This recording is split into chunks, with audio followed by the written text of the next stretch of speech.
climate change, or is it an obstacle in the fight against climate change? As probably most of you in the room are aware, the treaty itself is controversial and has had kind of a meandering history since it came into being.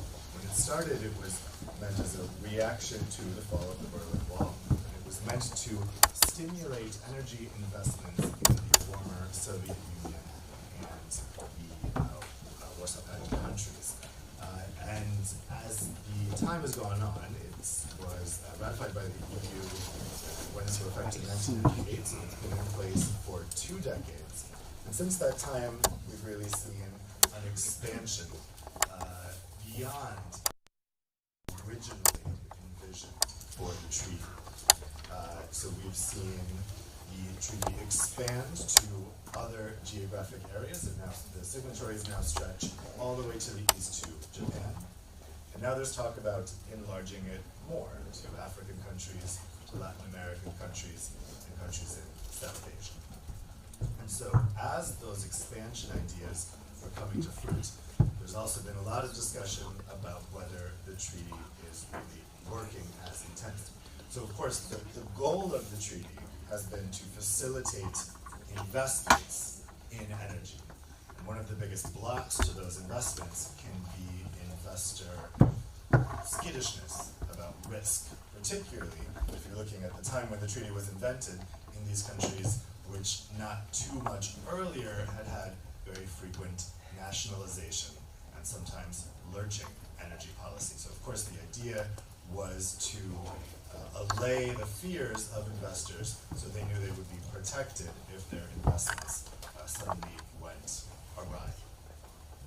Now, one indication of the fact that maybe this didn't really work out as intended is the fact that Russia never ratified the treaty and pulled out in 2009. And now we're looking at a situation where most of the challenges to changes in energy policy are centered in Western Europe and EU countries, and actually between investors in Western Europe and the EU and EU states. Sometimes even investors suing the very country that they are nationals of. So there's been a lot of criticism of the treaty, but then also people point out that the treaty isn't necessarily always promoting fossil fuels because it's also been used to challenge changes in renewable energy projects. For instance, Spain is being taken to court for changes in feed-in tariffs. And so the investor dispute mechanisms that are in the treaty are controversial among themselves. Obviously, this is a sensitive topic, not just for this treaty, but for lots of international treaties and free trade agreements. But then also, people question whether, if you took out those investor protections for these energy projects, would investors stop investing? So there's a lot to discuss here this morning, and we're lucky to have a very distinguished panel with us to talk about these things. Everyone here has been very intimately involved with this subject, so I'm very interested to hear their takes on this. So I'd like to introduce our panelists first. To my right, we have Claude Thomas. He's the Energy Minister for Luxembourg, and of course, previously an MEP in the European Parliament from 1999 to 2018, served as a rapporteur for some of the biggest energy files over that time. To his right, we have Natalie Bernasconi-Osterwalder, Director for Economic Law and Policy Program and an international lawyer with the International Institute on Sustainable Development. We have Carlo Desnato from the European Commission. He's Head of Investment Policy for DG Trade. He was a new negotiator on a lot of investment issues for other treaties and free trade agreements, including WTO, OECD, ASEAN, and the Mercosur deal, and of course, since July, now dealing with the ECT. And finally, we have Pia Eberhardt, a researcher with Corporate Europe Observatory. She's been looking at these issues with the ECT specifically, and she's the co-author of a report called One Treaty to Rule Them All. So we're going to start with a presentation from Pia about what she discovered about the ECT and the process of writing this report. Pia? Yes, thank you very much, and good morning and welcome also from me in the name of the organizers. We are very happy to see such a packed room and also to have such a distinguished panel, so thank you all for coming. What I would like to do in the 15 minutes I was given is to make two main arguments. The first one would be that the Energy Charter Treaty, and we will just use the abbreviation ECT, in the presentation could impede climate action. And the second argument is that the EU's modernization agenda, as we can see it in the recently approved mandates for the modernization negotiations, are not going to change that, because then the mandate is not designed to bring the ECT really in line with the Paris Agreement. I will focus on the ECT's investment protections provisions only. The treaty is broader, but it makes a lot of sense to focus on these provisions because they're legally the most relevant, most used, and also most enforceable. So, on my first point, that the ECT could impede climate action. Why is that so? There is internationally in science and also large parts of the political camp, I would say, by now a broad agreement that we need to keep large parts of fossil fuels in the ground if we do not want to wreck the planet. So the Paris Agreement target means that oil, gas, coal, to a large extent, have to remain in the ground. In a report last year, the International Panel on Climate Change came up with quite high figures of what this would mean for coal, gas, and oil. And I think for many of us in the room here, for the climate movement for sure, but also for international climate science, this means two things, namely that there is a need to stop approving, I don't know why this happens, but I hope it's not too disturbing, that there is a need to stop approving new fossil fuel projects, but also a need to phase out a significant number of existing ones. This, however, will be very, very difficult with the Energy Charter Treaty, because the Energy Charter Treaty was designed in the mid-90s to, by and large, protect investments in conventional energy types, so mainly oil and gas, also coal. It's not the only investments that are protected, as we have heard, but this was the intention, and until today, I really don't know why the Beamer does this funny, disco show.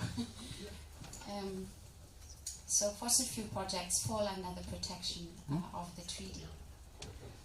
How exactly are they protected? For those of you who know, who have a trade and investment background, this will be very obvious, but I thought it's maybe not for everyone else. So the first thing that is important is the definition of investment. And the Energy Charter Treaty protects investments that are associated with an economic activity in the energy sector. So it's a very broad definition, and it covers all sources of energy all along the supply chain. So that includes coal, oil, gas, and everything from exploration to refineries, pipelines, even the trade and sale of these energy sources. And for these investments, the Energy Charter Treaty provides investors with very far-reaching rights. Many of them sound very innocent. For example, investors are given the guarantee that will be treated in a fair and equitable way. But those of you, again, with a trade and investment background might know that what sounds innocent has been used in a quite powerful way by investors around the world to basically challenge government regulations. If an investor thinks that one of the treaty provisions, the substantive provisions, has been violated, the investor has the right to sue the government outside of its domestic courts at a tribunal of 3 private lawyers. And if 2 of these 3 private lawyers find that only one of the provisions has indeed been violated, they can order the state to pay basically an uncapped amount of taxpayer money in compensation including compensation not just for the money that was actually spent, but for the money that the investor expected to earn from the project.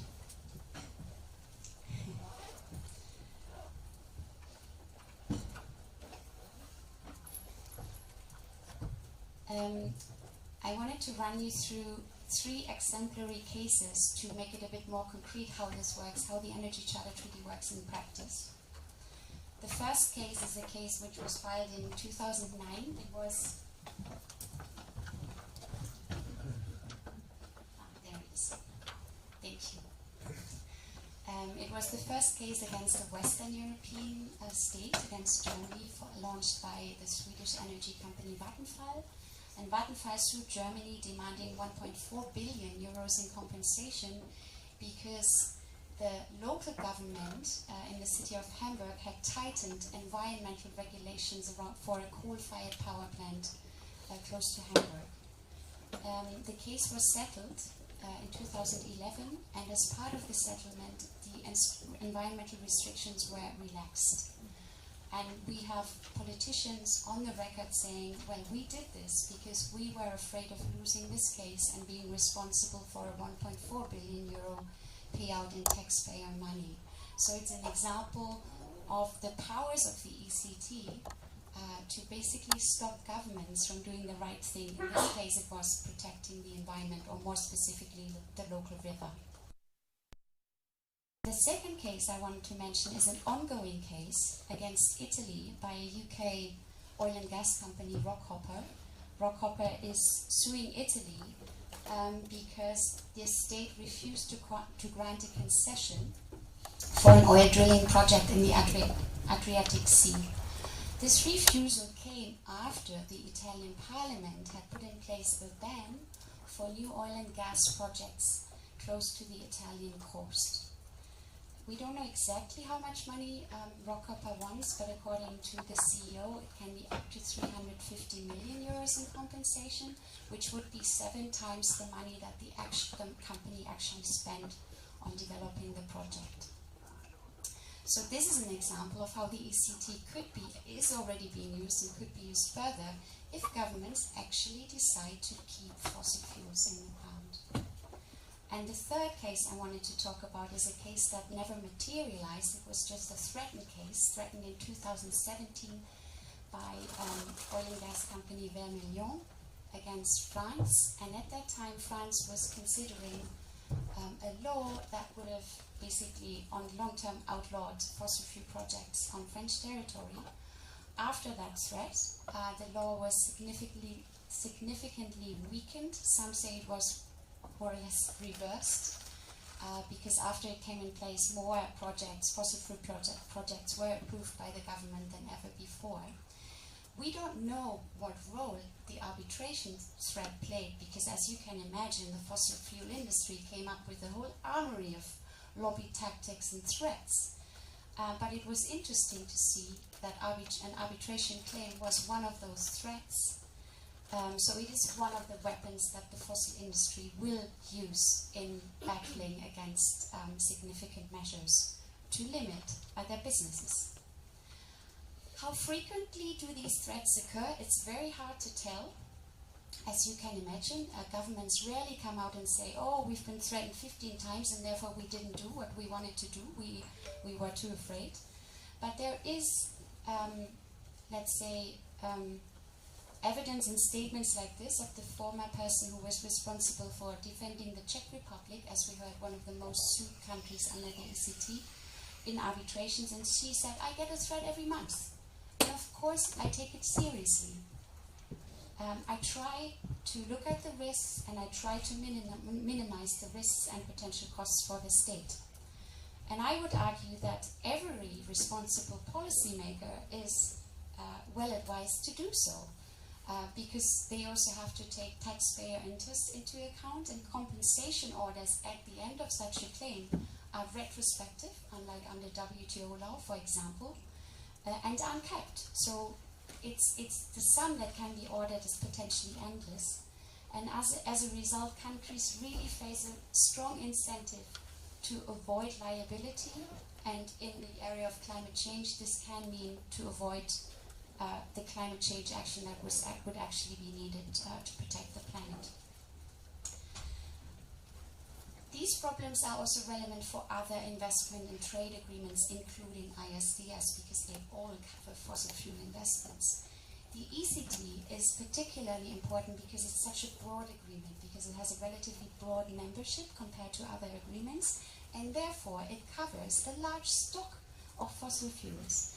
And this is a graph from a presentation, from a report that was just launched this morning by Yamina Saheb, who's also here in the audience, who used to work at the Energy Charter Treaty Secretariat, and which shows that when you look at all the potential CO2, actual and potential CO2 emissions that are already protected under the ECT, which is the bar on the left, and when you compare that with the EU carbon budget, so let's say the oil, gas, coal that we're allowed to burn if we don't want to, exceed the Paris targets, then the ECT protects nearly twice as many emissions already. So therefore, and I hope it's okay, Natalie, if I quote you that way with your colleague, it is very likely that strong climate action that we need, and that hasn't even materialized to the extent that we need it, will be challenged by affected investors under the Energy Charter Treaty. So the question is, in that situation, we have an agreement that has certain risks for what we have to do to fight the climate crisis. What are its members doing? And that was, as was said in the introduction, there was a modernization process that was launched, and the European Commission has gotten a mandate by the EU member states of what to do in that modernization process. And I have looked at this mandate, and I would argue that when you look at that mandate and the agreements that it refers to as templates for the EU agenda in the modernization process, that this mandate is not designed to bring the Energy Charter Treaty in line with the Paris Agreement, so to really limit its potentially negative impact on climate change measures. I don't want to go too much into detail because very easily it becomes technical, but I would like to invite you, in case the previous analysis was plausible, how would you redesign such a treaty so that it is not so dangerous, or let's say it doesn't give so many rights for fossil fuel companies? And one way would be to just say, well, the treaty doesn't apply to fossil fuel investments. That would be one way. It can apply to all other investments in the energy sector. Another way would be to say, we don't allow for investors to directly sue states in arbitration tribunals. We just allow for example, state-to-state dispute settlement, as we have it in the WTO. So we take out ISDS from the treaty. Or, which would be another option, we take out ISDS for fossil fuel investments. So dirty investors, to put it bluntly, have no access to this dispute settlement mechanism. It's only, let's say, investors that invest in renewable energy. There's a whole range of other things we could do. For example, make sure that compensation orders cannot exceed the money that was actually spent on a project. So no compensation for expected future profits, which is pipe dream scenarios anyways. So these are tools that hopefully are a bit plausible in that they would really, in a reformed Energy Charter Treaty, limit the risks of fossil fuel companies fighting tough action on climate change. But when you look at the EU mandate, none of these measures is in there. Instead, the mandate says, well, we have already reformed investment protection rules and ISDS and other agreements, like the EU-Canada agreement with CETA or other agreements with Singapore, for example, and we will follow that path. But that path, will continue to grant far-reaching protection for fossil fuel companies and their investments. So, to some extent, this continued protection for fossil fuels, as we can see it in the EU's agenda for changing the ECT, for me, it's pretty close to climate change denial. Huh? Because how can you, in today's situation, pretty much unqualifiedly continue to protect investments that are provenly destroying the planet? And this brings me to my conclusion and the last slide. So to summarize, the Energy Charter Treaty poses serious barriers to climate action. There is a strong case for countries to withdraw from the Energy Charter Treaty because of that, and in particular countries that are serious about fighting the climate crisis. There is also, I would say, a strong rationale for the EU and its member states to stop pushing the expansion of this agreement into the global south. The EU is a key driver behind expanding this agreement to countries in Africa, Asia and Latin America, including by funding this expansion through development money. As long as we have a treaty in place that has risks for climate change measures and is not in line with the EU's current approach on ISDS and investment protection, I find it highly questionable that the EU is pushing the expansion. And lastly, as I said before, when we look at what we can see from the EU's plans for the modernization agenda, I'm very skeptical that the big flaws in the Energy Charter Treaty will be fixed in that process. And with this, I would like to thank you for your attention.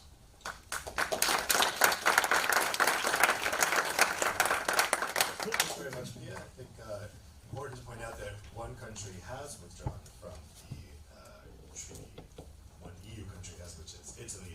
That just took place recently. We'll probably talk a little bit more about that later, and we will also hear more about the Commission's proposal for modernization of the treaty from Carlo. So, the fundamental question here is this compatible with the Paris Agreement? I think everyone would acknowledge that the goals of the Paris Agreement require countries to change their regulations quickly, if possible, or over stages. And the question is whether a treaty that has this investor dispute mechanism within it that can challenge regulatory changes would inhibit those regulatory changes that need to take place to meet the Paris Agreement's goals. So I want to put that question to the rest of our panelists here, whether that specifically, and again, of course, the investor protection aspect of the treaty is not the entirety of the treaty, it's just one part. That's the part we're talking about today. So whether you think the investment protection aspects of the ECT are a tool to combat climate change or an obstacle to it. Claude, let's start with you. Obviously, Luxembourg is a signatory. Do you view the ECT as an obstacle or a potential tool to help in the fight? So first, thank you for inviting me. So since I took up my office in Luxembourg, it was somewhere in December, basically I have given clear instruction to my staff is that Energy Charter is a key issue and has to be a key issue. I think it's so I hope how many climate change denials do we have in the room? We should send them to the Bahamas to look a bit what it's like climate change probably then. So why do I say that? I think we have to get really serious in climate change. I started to work on that 30 years ago. We have lost 30 years, despite the fact that science was there. The only thing which we did is, and Europe has a huge tribute to that, is the solutions like renewables, electromobility, near zero energy houses. We in Europe were developing it into things that the costs have come down. So the solutions are now there and could go quickly, but we have dumping in energy, and this dumping is because we have all this kind of negative incentive to stay in coal, in oil, in gas. And so it's clear a lot of oil and coal and gas needs to be pulled out. That basically means you cannot continue to I don't know what happened, so I really have to speak loudly. No, I think yours is also dead. So everything is now dead. Good. So, which means that we cannot continue to have any investor protection for fossil fuel. So we have to stop neutrally, and what is even more difficult is we will have to go against existing rights of certain investors, because it will be in conflict with climate change. And I think the ECT, so the Energy Charter Treaty, seems to be, and that's the analysis also which is confirmed by this report, seems to be today one of the most powerful protections. So, and therefore I think it needs to be a core topic of the EU policy, energy policy discussion. And I think one pity is that until now, I think Commission has been very, very slowly going into this. It's mainly DG Trade, so it's more about formalism and bringing the treaty into line of what is the general attitude of EU Commission on instruments of investor protection. And neither DG Climate nor DG Energy has until today really taken an active role enough, and I think that has to change also with the hearings which will happen in Parliament soon. Good. Then, what about this mandate?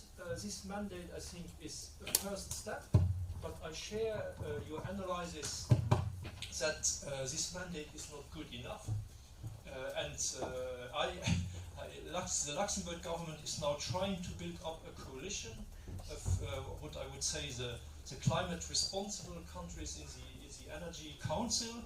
I will again put it on the agenda when we meet on the 24th, because I think we need to deepen this mandate so that this mandate makes sense. But then there is, of course, a lot of then it gets more difficult. What exactly should we then ask for? I think that is things where we still will have to look into. And one issue is, of course, do we stop? So I think there should be a consensus to stop all fossil fuel protection. And the more difficult question is, should we continue the treaty for the positive investments? Good. And then, of course, the difficulty will be this treaty reform is basically can be blocked by any country. So, which means again, if we don't get European Commission to have a clear position on that this has to be made Paris compatible, there will be no soft and hard power enough on the table, in a certain sense, to move certain other countries into accepting that this treaty has to be profoundly changed. And therefore, I think there's a huge responsibility on the new Commission to make the Energy Charter one at its. So I think its policy is about coherence. And if the EU is to be a global climate leader, which the new President von der Leyen at least spelled out when she won a short majority in Parliament. So if we are to be a global leader, then we need to attack and to be much more proactive on changing this treaty. Carlo, let's turn to you. Claude mentioned that it might be possible to change the treaty to make it more compatible with the Paris Agreement, but it would be very difficult because it is so. The list of signatories is 52. It's a lot to get unanimity from. But at the same time, the EU and its member states are the main supporters of the ECT. 65% of the budget comes from the EU and member states. So obviously the negotiating position of the EU will have a big influence on these efforts to update the treaty, to modernize it. So when you at the Commission when the Commission was formulating its ideas for how to modernize the treaty, did you go into that viewing the treaty as a potential tool to fight climate change or an obstacle that you would want to lessen the harm of? Treaty. First of all, thank you very much for inviting me and giving us the opportunity to exchange on this extremely important topic. First of all, the EU, the Commission, Member States, is the main proponent for the reform, for the modernization. Those of you, some of you in the room, are part of this process, and you know how hard this has been for the last year and a half. We've been pushing like crazy to reform the treaty. The treaty was drafted, was negotiated, it was concluded in the 90s. As we said, climate change was not something in the picture in anybody's mind. We have to make sure, not only, and here from a trade negotiator point of view, that the provisions reflect the approach that we have, and I think we are at the forefront of a reformed mutual investment protection, on the rules, on the dispute settlement, but also that it is fully compatible. I'm surprised that the minister says that the mandate does not clearly spell that we should make this treaty fully compatible with the Paris climate agreement. I think there is no mandate I've seen, other trade mandates I've ever seen on investment or trade issues that says this so explicitly. Also as a result of the discussions we had with the Member States, which was very useful. So I can quote that there are at least 3 parts where it says that we should include provisions, not just aspirations, we should include provisions, including on climate change, clean energy transition, in line with the Paris Agreement, and recently concluded EU agreements, which are reflected in our negotiation. In addition to other things, promotion of human rights, international labor standards, transparency, responsible business conduct. So this is a mandate. This is not a text. And more explicit than this, I have never seen. What does this mean? It means that apart from the rules that we want to change, we want to reform the fair and equitable treatment, the indirect expropriation.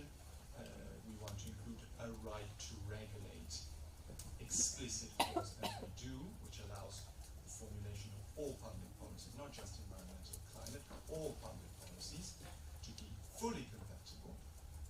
The judges, the future tribunals, will have to interpret this treaty, this reform treaty that we hope to reform, in line